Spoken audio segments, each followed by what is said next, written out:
بسم الله الرحمن الرحيم.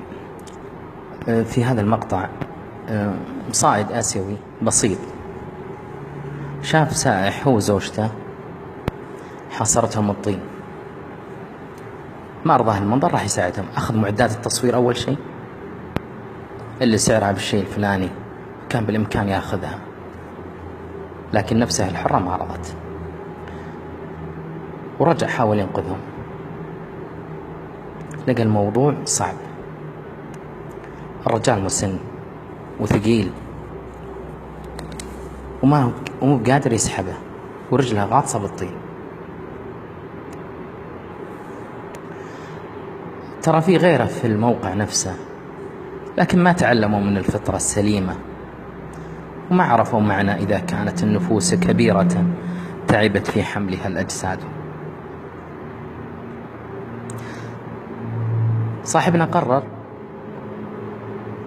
أنه يأخذ متعلقات الحرمة السيدة عشان يساعدها هي الأول، ويفضي المكان عشان يسهل عليه أنه يساعد الرجال.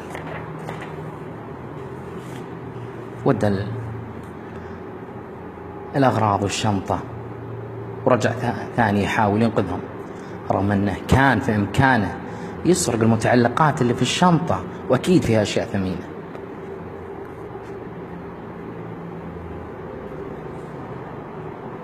أما اللحظة هذه فوالله أعجز عن التعبير عنها، أو حتى ماذا أسميها.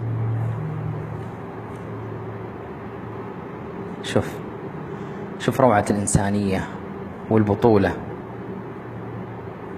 عمل من جسده لوح لإنقاذهم، ما فكر منهم وش أصلهم وش جابهم بلدنا. أعتقد أنه مزروع في داخله وبالفطرة كذا، ومن أحياها فكأنما أحيا الناس جميعا، الناس جميعا. وأنا أعتقد أنه يشعر أن هذول الكبار بمنزلة أبوه وأمه. لا إله إلا الله، عجيب. الآن جسده في الطين لكن نفسه كبيرة في السماء. الحمد لله ما راح تعبه. طلعوا الزوجين، يا ترى ساومهم ووقف عندهم يناظرهم كم بيعطونه؟ مستحيل مستحيل. هذا شخص مختلف عن العالم، مختلف عن العالم اللي يجرون وراء المادة والمقابل. كم تعطيني، وش لي، وش عمولتي. انصرف، راح بكل بساطة، أبد، سوى اللي عليه ومشى، وبكل شموخ وبكل كبرياء. يا سبحان الله.